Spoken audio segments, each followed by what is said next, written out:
I know we had to Sports edit Bag this Bros out. podcast. We're back on a Monday. That's What's right. up? Yo, the Sports Bag Bros podcast is back at you on a Monday after a ridiculous weekend of sports. We finished the show last Thursday. Looking forward to, well, Thursday night football, and then the Heisman race, and then some Army Navy, or at least I was looking forward to Army Navy, and then NFL football on Sunday. And the gift kept giving. But it all started with the Heisman Trophy on Saturday night. What's up? What's happening? So we're gonna kick off with the Heisman Trophy. I believe the right guy won. We Mhm. talked about it last week. I said he would get my vote. You know, I've never seen Travis Hunter before. A guy playing 100 snaps a game on Yep. both sides of the ball, and being at a high level on both sides of the ball, not just being out in the field, as opposed to we've seen Barry Sanders, we've seen Yep. Marcus Allen, we've seen Charles White, Mike Rozier, all those great running backs from the past. We've seen it, but we Mhm. haven't seen Travis Hunter. My issue is with the jackass voters who gave Dilon Gabrielle first place votes, Cam Ward first place votes. I can understand if you give Jeanty a first place vote because he did put up monster numbers, but the other guys, no way. No, you know what? I can see for a little bit why at least Cam Ward would get a few votes, but I think it died down. In fact, I'm a Canes fan, and I thought he was a bit overrated. I know Canes fans don't want to hear it, but there was a bit of overratedness going there. Looking at the Florida State game where he did not get a touchdown against Florida State, rivalry or not, you're the leading quarterback in terms of yards and touchdowns and all of that, the best offense in football at the time, and you did not get one touchdown. The tight end had a touchdown in that game. You couldn't get one. The Canes still won because Florida State is that bad. We already talked about that so many times. But the right man did win the Heisman, Travis Hunter, because by the way, when you're talking about the Heisman every year, you know the statue is of a player that is running the ball. So people just assume that it's probably going to be a running back a lot of times, but it's supposed to be the best player. Who Right. epitomized a player? It was Travis Hunter, because if you looked at Jeanty, the best running back. If you looked at Gabriel, if you want to even consider him or Cam Ward, the best quarterback, or arguably, you're talking Travis Hunter, the best player. He was Right. a football player. He did more than one thing. He did multiple things. Not to forget that he ran kickoffs. He did punts. He also did, cornerback, wide receiver, over 1,000 yards, all those touchdowns. Football player. He epitomized that. Two-way player. The reason why you haven't seen it, or I haven't seen it, because those types of players were gone by the time we were born. Two-way That's players. Yeah, you're right. You're right. I never even thought about that. I'm just thinking of my time watching football. I didn't even think about the olden days. But I doubt there's anybody back then as good as Travis Hunter. I mean, maybe Jim Thorpe. Jim Thorpe. I know people go on that Jim Thorpe bandwagon and his athleticism, and I guess I can agree because of what I've heard, not necessarily have seen. But yeah, we can go by that. But looking at what Travis Hunter had done, the only one to really compare him to, at least in modern football, was Charles Woodson. And Charles Woodson, for his part offensively, I think he had 12 receptions in his Heisman Trophy campaign. 12 receptions. Come Right. on, Travis Hunter had that in what, one game, 2 games? And he was dominant in some games. There was games where you couldn't do anything with him. He was double covered, safety, corner, running down there, and he was still making the play. And then he's getting the interceptions. He was making spectacular interceptions, whether it was this year or last year. The athleticism was still there. It didn't go anywhere. And then he has the speed. He's the ultimate difference maker on the team. I think without him, Shador isn't having the success with him, even though there were other receivers out there. Right. He gets so much attention that it opens things up for the other receivers. If he wasn't there, those receivers would get a lot more focus, a lot more attention, and their numbers would not be as good as they were. But I think another comparison would be Deion Sanders. Now he didn't. I don't know that he played any offense, but he was so special as a return man. Yeah, when he was at Florida State. Yeah, Absolutely. he was so special as a return man, where that's his second dynamic. Compared to Travis Hunter playing both. But even Dion didn't play at that level. He He didn't play would have had 100 snaps. No one did. right. That's what I'm saying. He would have had to score, had to have like 10 return touchdowns to have the impact that Travis Hunter had, in my opinion. That's exactly what it might have been. And another thing with Travis Hunter, when you look at how he's going about it, the 100 snaps, and then looking at his NFL future and wondering what he's going to do, you're going to have to use him in moderation. The NFL is way too competitive, way too brutal for him to try to talk about 100 snaps, not to mention the investment a team will make in him in one position or the other for him to be out there and risk getting that injury that's almost inevitable looking at his slight build. He's not a big guy. He's going to gain weight when he gets to the NFL. He's built a bit like Sauce Gardner for the Jets, who was an awesome cornerback at Cincinnati, and he's shown and proved to be just as awesome in the NFL. But he's not playing both ways. I'm thinking you use Travis the same way you used Deion Sanders when he was with Dallas. Let him do a couple of punt returns. Let him do Yeah, a little bit wide receivers, go to wide receiver in a couple of plays. Let him play slot or something and get those huge plays when you just got a favorable matchup or he becomes the favorable matchup. right. Have a package for him where he gets maybe 8, 10 snaps a game, perhaps. And even as a decoy, Right. Um, but the thing that I would be concerned about, if he's mostly or mainly a cornerback, and then you put him on out there on offense, we've seen college players take shots at him. yeah. I think NFL players are gonna do. Oh, you want to come play this side of the ball? All right. They get that opportunity, they're gonna take their shots. Well, the NFL is a much more brutal game than the college game, and this is taking shots is just what they do. Even with all of the rules against the defense, they're still going to get their shots. The targeting, they're not the way they played in the '80s is nowhere close, or even the '90s is nowhere close to the way they play now. And it's still going to be a hell of a grind. You just can't do that in the NFL. But then it's going to be strictly business, and you don't want to risk your investment because whether you have them on offense or defense, it's going to be a hell of a risk. And if they have a chance to hit that wide receiver as a cornerback, they're going to do it. They'll find ways to do it. Get him out to pick plays or whatever it might be. They're going to find a way to wear him down. And you just can't do that in the NFL the way he wants to do it because he says he wants to do it. A smart GM, a smart owner is not going to let him do it the way he did it in college. They will do it in moderation, leaning towards what he's probably best at, which I believe in the NFL, it could be wide receiver, but corner. I think he could be an excellent corner once he's doing it full time or mostly full time. Yeah, sorry, I got a text message I got to reply to right quick. All right. Yeah, so I saw um a mock draft already, and they have him going third to the Patriots. I'm trying to think of who the Patriots receivers are. Like, would they really consider having them be mainly a wide receiver to I'm help thinking that out he goes the in as young a corner, quarterback? though. Huh? Yeah, I'm thinking a corner. He's the number one corner coming out. Right. Well, I And mean, the order's gonna shuffle too. It's not set in stone. We still got 4 games, but this mock draft had the Patriots at number 3. yeah, They had them selecting Hunter. I'm just thinking, they got their young quarterback. He's gonna need a weapon. Would they be tempted to play him more at wide receiver than corner? we have Drake May. Yeah, he's there. He could get the ball to him. I'm just thinking he could be more effective, even though it is in an offensive league. I think his best opportunities because of the wear and tear would be cornerback. Because as a wide receiver, you could get that wear and tear where people are going to take the shots at you. As a Mhm. cornerback, you can see them coming, and you could probably get out of the way. You got a bit more preservation as a defensive player, at least a defensive back, than you would have as a wide receiver when, you go out there, they're going to double team you, triple team you, do whatever they do in between time. And it's going to take a toll, especially for a rookie once he's past that 10, 12 game plateau that he's used to playing on. And then you got 5 more games to go or 6 more games or 4 more games to go because it's a 16, Yeah, 17 and game, I heard 17 the game NFL season. is considering going to 18 games. I'm Yeah, cool we've with heard that. that for years. The same league that's so worried about CTE. Let's add Right. another game and see if CTE really Does that matters. mean they're gonna eliminate another preseason Preseason game game. that That's what that starters mostly don't play anyway? and that's what I was talking. That's what I heard from the beginning that they were going to lower the preseason games. I think 2 preseason games because with all the OTAs and all these practices they have, you kind of know who fits in with your team and who doesn't by then.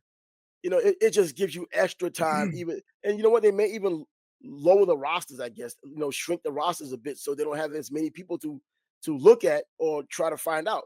You get a lot more free agents out there or whatever. Or they may even treat some of these USFL or XFL or whatever they have out there in these spring leagues as a farm system. So those overloaded players who can't get into the NFL can play there and kind of refine whatever they need to refine before they finally come back to the NFL or get to the NFL. I don't know what they're doing there, but going back to Travis Hunter, the right player won.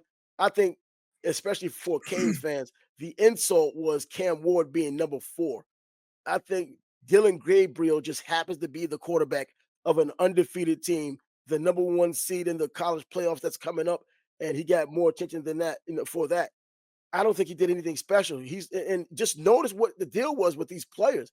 Out of the 4 players, Jeanty was the only one who stayed with his original school. All the other players, multiple schools because of the new age of NIL and transfer portal. You're talking Cam Ward, But 3 schools, Heisman Dylan, voters 3 schools, Travis, 2 schools. Heisman voters have been doing that for years, though. If you're a halfway decent quarterback of the number 1 team in the country, undefeated, so many guys, so many undeserving guys have won Heisman's just for that reason Gino alone. Toretta, yes. I know, like, He's Kane not the Basher. only one, but that's my biggest issue with Eddie George winning the Heisman. Oh, he Okay, deserved it that year. I think he deserved it.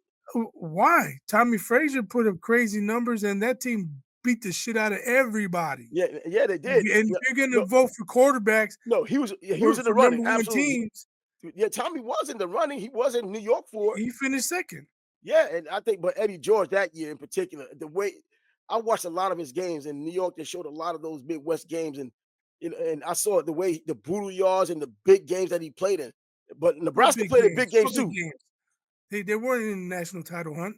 What big Well, games? What no, big they games are you played. talking Well, they, about? they played Michigan. I mean, they played Oh, Michigan as they always play yeah, Michigan. okay.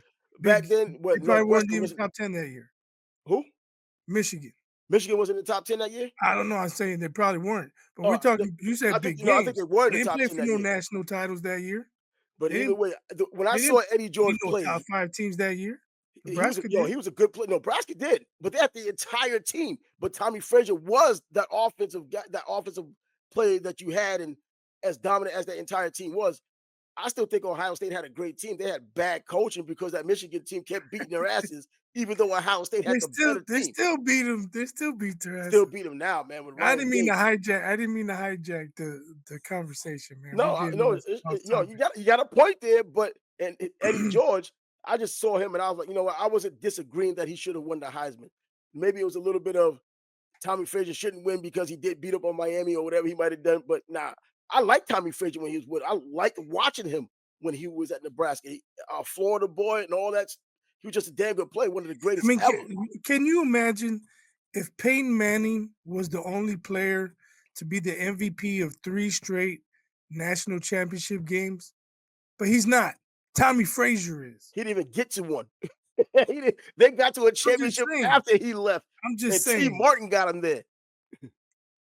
But The only player in history to be the MVP of 3 national title games, and no and one's he gonna didn't do, win I the don't think Heisman. anyone's gonna do it again. I don't believe anyone's gonna do it again. Even now, with all this herky jerky, wacky stuff going on with college football, the portal and everything that comes with that.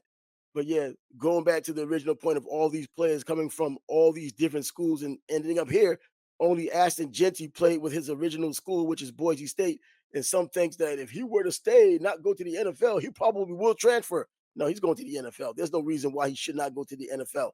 He's about to Yeah, break Barry Sanders' record if he doesn't get injured because he is a running back and you can get injured. And he just and these postseason stats are going to count. So yeah, he's gonna yeah. probably. I think he needs 144 yards or so. Jeanty To, has to go pro, man. oh, he has All the to. carries he had this year, he's had games with over 30 carries and 25 carries, 29 And that's carries. towards the end of the season because remember, half of the season he was averaging over 10 yards a carry.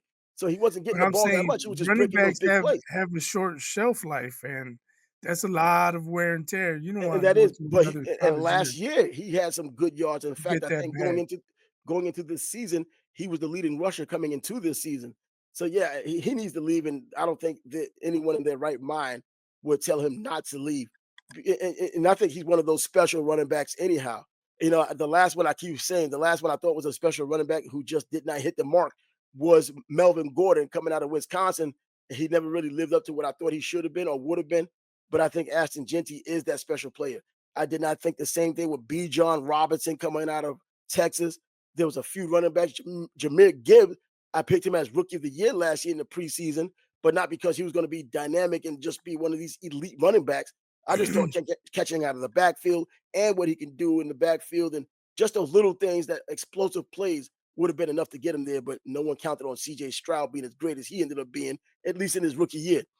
But yeah, Travis Hunter, the epitome of a football player. It goes to the best football player, not best running back, not best wide receiver, not even defensive players. When you had Ndamukong Suh there, it goes to the best player. And Travis epitomized that, playing all I those just positions over 100 snaps. I just need to mention a couple guys before we move on, because I name dropped some running backs from the past. Eric Dickerson, and even though he didn't win the Heisman, Marshall Falk. Marshall, man, look, Marshall Falk. I tell you what, I thought that his yards were fraudulent because it was in the whack, and the whack just let everybody go crazy. Everybody 55 to 60 scores, 70 to 55, and all that kind of stuff. And I remember saying, I saw the yards. I was like, yeah, I see those yards, but this is the whack. They were playing at the old Jack Murphy Stadium, that little baseball field inside there. But then when he played Miami and he got over 100 yards, 130 some yards against 140 some yards against them, this dude's legit. And this is when they had Michael Barrow. This is when they had Jesse Armstead, some big dogs out there. He was getting through it.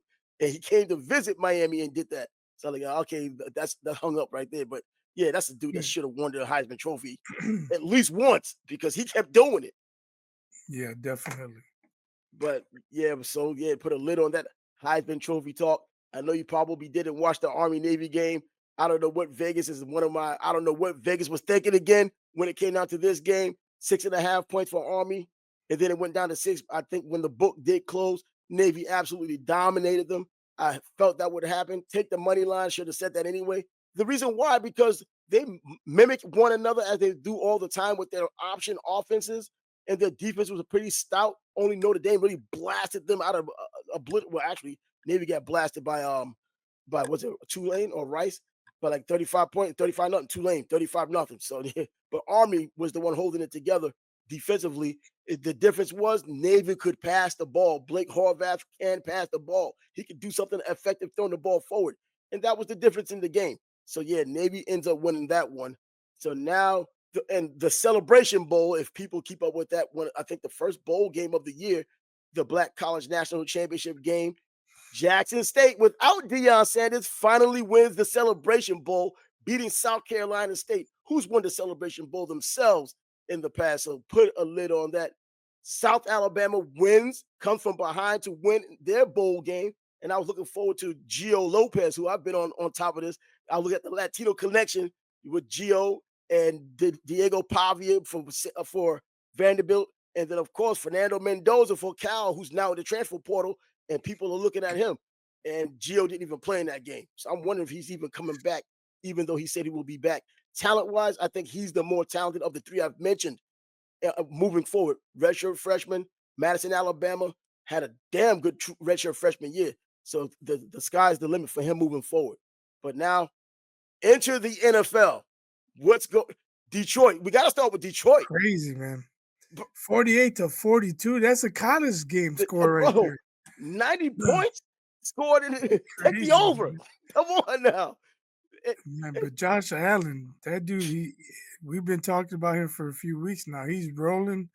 I yep. think he's got a leg up on the MVP. Yes, We Saquon. Yep, talked he about got it up. Saquon Barkley. Hmm.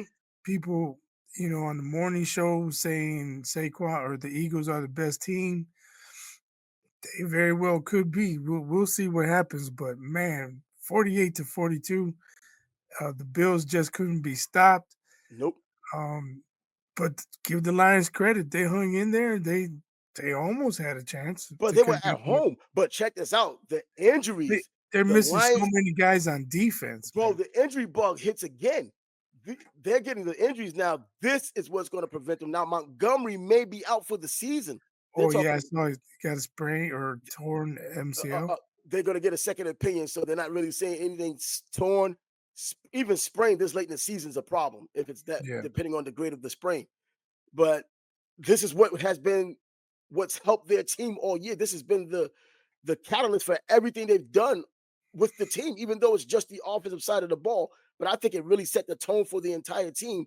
That hardcore running game, and then you have Gibbs coming in and making the big plays like he has done. Them taking turns doing it. Now you're missing that part, and it showed.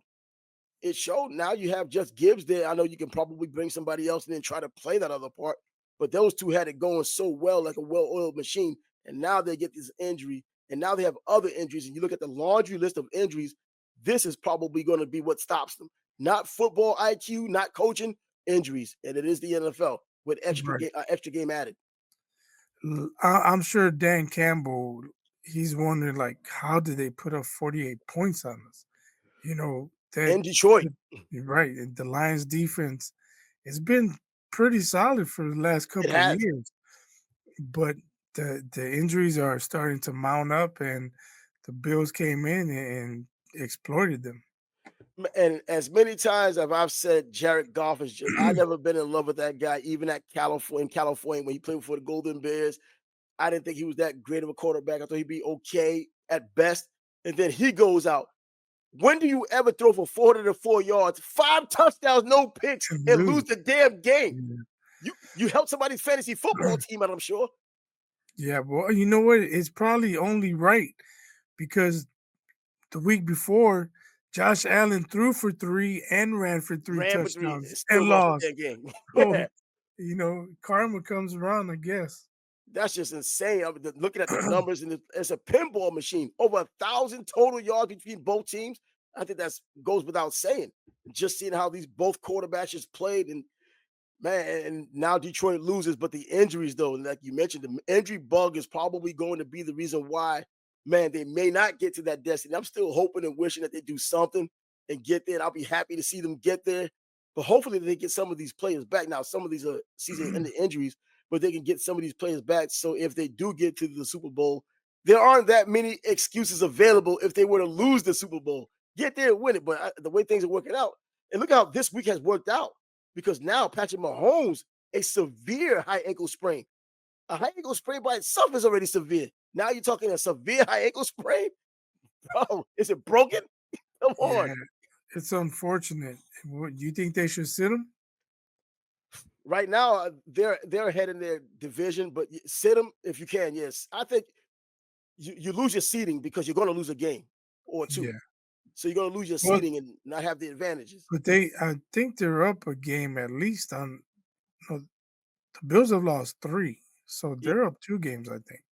and they still won this game, yeah. But I'm just thinking that if they go on a But swoon, well, a decision has to be made. Obviously, like, do you want him as close to 100% as possible in the playoffs? But then you risk if you sit him, maybe his timing's off when he comes back. and that's exactly You what's going to still happen. try to get Rust. on the same page with DeAndre Hopkins. You know, that's He the risk should you be on the take. page with him already. He's been there long But enough.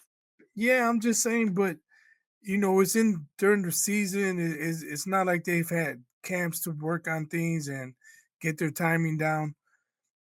But if you don't sit him, you run the risk that he furthers it. I mean, furthers it, injures it further. Yeah, but you know what? They do have Carson Wentz, and for at least all intents and purposes, he's been in a spot like this before. He has not continued to move up and become a good or even close to great quarterback from what he started off as. It's like the injury came and he just everything just went down the tubes, man. I don't know, mentally or whatever's in his head. He had his chance with the Indianapolis and things didn't go well there. That's why he's here. You know, can Carson Wentz win these games, the ones that are left?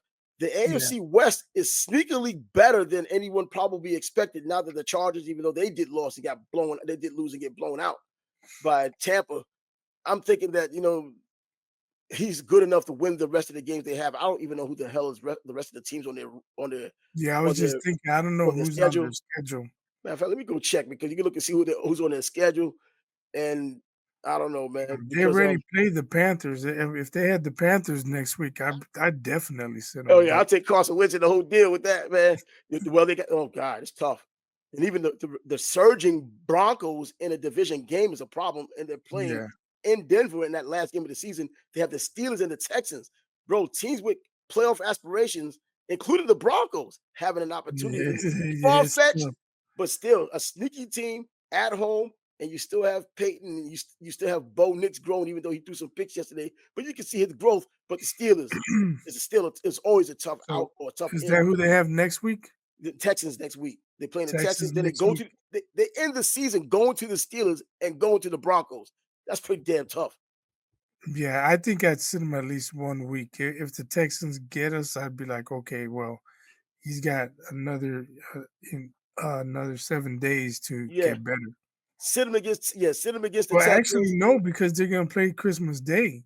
See, that's another thing. He was already complaining about playing 3 games in 11 Oh days. yeah, yep. So So they're now you gonna got that. play Saturday and then they come back on Wednesday. So he God, doesn't have that's not a lot of turnaround time for him to get healthy. nah, I not de even, man. I would definitely I've yeah, had a high ankle sprain. I I would think, definitely sit him Saturday. man, yeah, yeah. Sit them Saturday, losing to the Texans. And the way the Texans have been playing has been so unpredictable. I don't know if the Texans win. So I think they could lose. They could still Carson Wentz could beat the Texans. And if he does, you know what? You get one in the box and just have 2 games left, still high seated, and wait to see how Mahomes feels. But that man, he's Yeah, had I these I ankle. think if they beat the Texans, I'd sit him out the following week, and then the last game of the season, I'd come in, maybe have him play a quarter Yeah, and a half. treat it like a preseason game. Give a little bit of time just to kind of get out there, get the rhythm going, or do something instead of being completely rusty. Because I think teams over the past couple of years has started thinking about not resting players because before I like this high seed, let's rest players, and then you get the bye week, so You you're get resting the even bye more. week, yeah. And then next thing you know, you're 2 weeks without playing football. You get out there discombobulated, or it takes too long to get into your rhythm, and then you might be in a hole by then. And then the way the Chiefs have played this year, I wouldn't want to be in a hole and try to work my way out of it because they just Right. haven't had the offense with any consistency this year to pull it off like past seasons. Yeah, I think the only team who needs to rest players are the Lions because Those they're players are so resting in a they're so hospital. they're so depleted. They need to get as healthy as possible going into the playoffs. Yeah, they're close to resting in peace with all those players hurt on their roster. Resting in Man, pieces. yeah, a bunch of pieces, a hospital rest. That's what it is. But yeah, looking at all the games, let me see. Oh, how about the way the season started? The Thursday night, you had the 49ers playing the Rams, and who? What's that player that? Ugly game, man. Ugly ass game, dude. But homeboy didn't want to go play in the game. They just cut him, and Yeah. rightfully Yeah, he so. deserves it. Yeah. He deserves it. You know why? But They he just want probably to. felt like the people watching felt, man, I'm out of here. This game sucks. I tuned in. It was 6-3. I was a 6-3. The Rams just lit up the Bills. I But mean, they can't score one touchdown, and then it ended up being 12-9, I think. I yeah, couldn't even finish 12 to watching 6, that 12 to game. 6. But 12 to 6, I couldn't even finish watching. one of the rare times a player, your teammate, says something like that. George Kittle, he was the one that says, "Yo, I don't like that he had done that. I don't want to play with a guy like that." He came out publicly and said that. And the next thing you know, this guy's cut. So I know he wasn't the only one who said it. He likely wasn't Right. the only one who said it. Other guys might have said it in the locker room, and the coaches and ownership listen. And my man's gone, and he should be gone. He You're getting should paid be, to play this game. Who the hell are you to say you're not going in the game? This is your job, man. Completely right? insubordinate in a sport. Come on, Yeah. man. We just walk off the field. That's nuts, man. Man, And then you think about, well, who's gonna want to pick him up? Is that's what his I'm saying. career done? There's certain things you just can't do in sports. And I was talking to someone about that yesterday. Quitting like that, I don't think the other 31 teams, I don't see anyone being able to forgive that. It's going to be interesting to see who could put the spin on it if they decide to take him. What is the spin going to be? He had a bad time. Well, if you done it the first time, that means you can never say you never done it. So now you're back with whatever team you go to when the going gets tough or you don't get your way.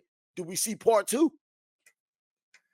Yeah, I'd have to question the GM that signs him if Absolutely. It if might be he the signs GM for who's my going to be team. out The anyway. Bears the Bears sign, and I'm like, come on, man, what the? You got to sign a dude that quit? Why? What's he gonna do? How's he gonna help us? You just can't have that culture, man. I've been in NFL locker rooms, and you can feel buzzes when things are going wrong. Now, I haven't been in a situation like that when dudes are looking to get a guy out of there because of the way he quit on them. But when things are not quite going right in the locker room, and when you watch television, if you didn't know what happened in the locker room, you wondering why they're playing like that. Well, if you were in the locker room, you could probably realize why they're playing like that because things aren't quite right in that locker room. This is one of those instances, and I wonder how much did it affect the team in this. Maybe was it something that might have happened even before the game, or the game is where we had the chance to see it just play out?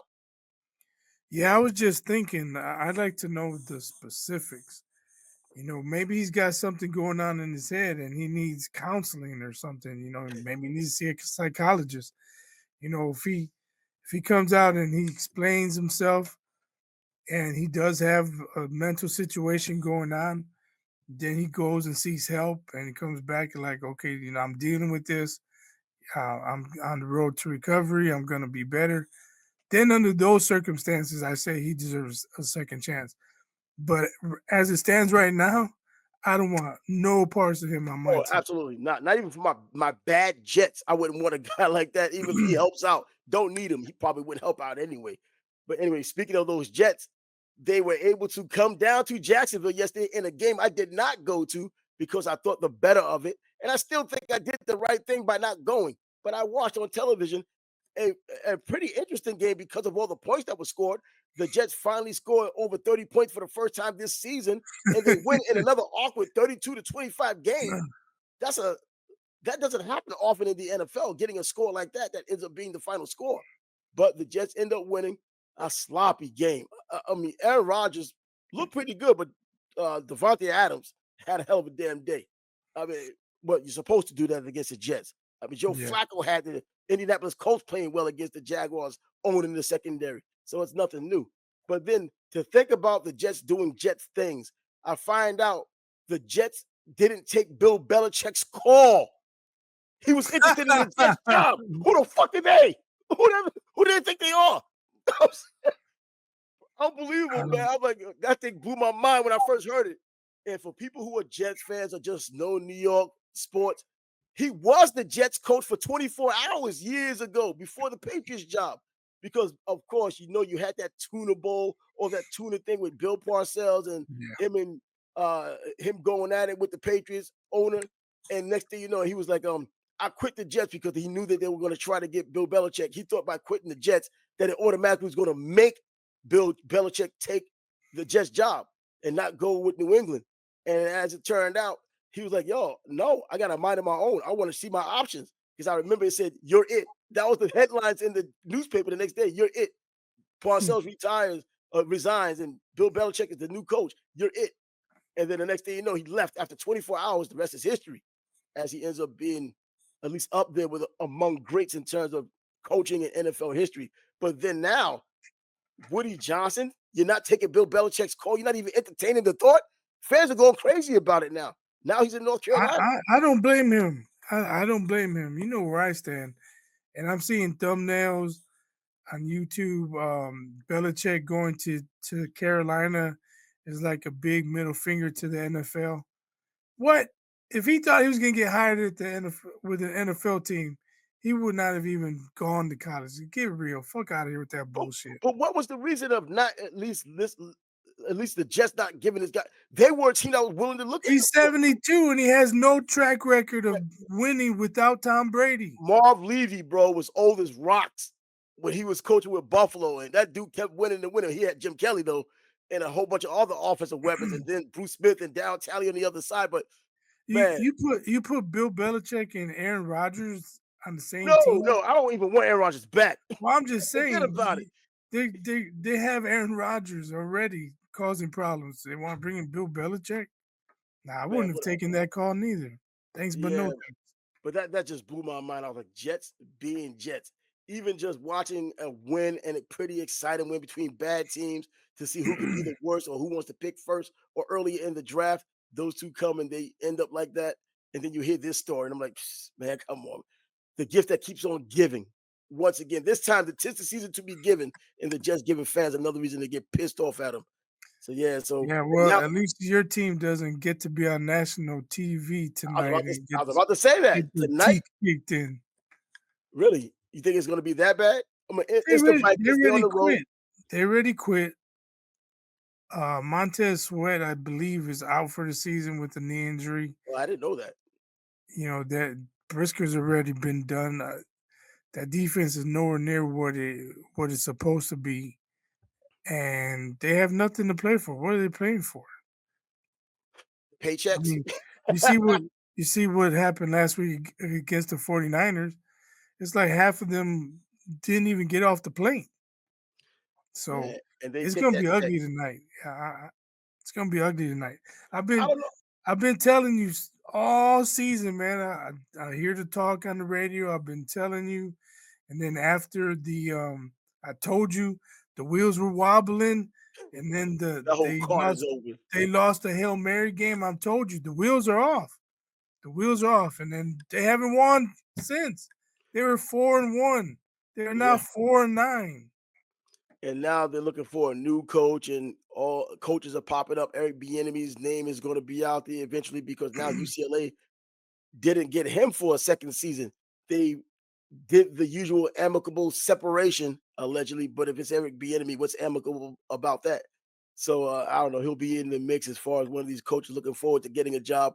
Rex Ryan is still out there. It used to be Bill Belichick. Now he's down in North Carolina, Chapel Hill. But by the way, all of these changes and people coming and going, um, Isaiah Horton, wide receiver for Miami in the transfer portal. I'm hearing rumors right now, and of course they're just rumors. Ryan Williams from Alabama, the 17-year-old, may be going into the transfer portal. But I don't That's know crazy. because people are thinking that why not go to where Arch Manning is in Texas? Why not? But doesn't sound like a bad idea if they're doing that these days. If that's how college football is now, why not? But if So that's just a rumor, who's projected to be Bama's start QB1 next year? Ty Simpson, he should be at least going into camp, unless they go into the transfer portal and look. I'm thinking he So should have got opportunities this year, but they hung with Moreau. I guess there was some loyalty there. Maybe something was said before the season started.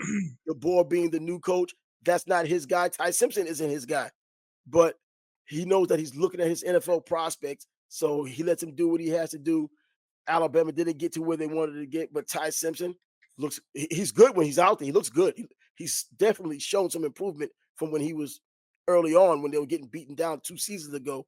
So going into spring practice, he'll get a chance to refine it a lot like Mac Jones. When Mac Jones was getting spot duty under Tua, looked like absolute trash. Now I'm feeling bad for him because he's another Jacksonville guy. But in his senior year, he got it together and he became a Heisman Trophy candidate. And of course, Devontae Jones was the reason why he was there. So, and they both helped each other, and they were both in the Heisman Trophy candidacy. But Mac Jones got himself into the first round because of that. yeah, so I can see a bunch of schools trying to get Ryan Williams if he Oh, does easily. officially enter the transfer portal. I just wonder what his motivation is. Is it winning or is it the NIL deals? But If it's NILs, then Texas probably will get him. the NIL deals is the reason why some kids may just be able to shun the NFL for yet another year. Because I mean, look, just a couple of years ago, when Arch Manning hadn't even thrown a pass, I hear the news and you look at the numbers, he was making more than Brock Purdy. Bro, you hadn't thrown a pass in college, he was making more than Brock Purdy, who's in the NFL working on trying to get his big money this season and off season. Yeah, I know that he came in as a freshman with a really nice NIL deal. Exactly, being a Manning, how can you not attach your name to that if you're some type of entity that wants to be well known or keep your reputation up? Go with Arch Manning, go with the hot hand. It's all about marketing. And that's what I thought was the best part of NIL because I've always been one of those people who were against players getting paid. And it wasn't because they don't deserve it. It was because how were you going to make it equitable? How were you going to do that? How were you going to pay the starting quarterback who ended up getting injured and now you're playing the backup? Is it going to be the same? And then when the starter comes back, you got to take his money back. All of that nonsense that would have come up. I'm thinking NIL is marketable because you let the free and open market decide your worth. That's it. If you are a backup to the kicker, a backup kicker, but you have a hell of a personality that other players or other fans just happen to gravitate towards, you can scratch out a niche and make money yourself. And that's what a lot of these teams have been doing. Or players that you really don't even know of. They just gotta they're like that underdog player to where, you know what, just throw him some money and he does a little niche thing and he gets money for it. Yeah, I think schools and players and boosters or whatever they're called nowadays, Collectives, that's what they're called now. The new they're NIL, they call them collectives. Yeah, because they're collecting they're a whole bunch still of money trying to to pay these figure players. out how to work the NIL situation, to the best they can, I think, because it's still so new. Right now, they're just throwing money around, throwing money around. At some point, you would think they're gonna have to, or they're going to want to be more efficient. Well, you're going to want to regulate because that's what the NCAA does. But I think the NCAA may have their hands tied because the super conference idea is still out there between the Big Ten and the SEC and all those other teams that kind of go into those conferences so they can be part of the big money when it does happen. The NCAA, you can secede from the NCAA. And then what happens? I mean, what do they have? All the UNLVs and people like that all over the place. They can't do much of anything without those large teams. I don't know how they're going to be able to go about it, the large teams, in terms of being able to make that super conference and don't have any allegiance to the NCAA. Do they start their own little thing with another acronym? I don't know. But yeah, these collectives, there has to be some regulation. I don't know, has to be, but how do you regulate this? Because if you hurt the wrong person or go after the wrong person, you may end up losing all of it. You got to walk on eggshells now because it looks like the rabbit now has the gun. And that's what it seems like with these teams. The That's for NCAA has sure. been bullied for decades, and now the rabbit has the gun, and now they got to walk on eggshells on what they want to do. They have to acquiesce to the players, acquiesce to the coaches in schools who have the money.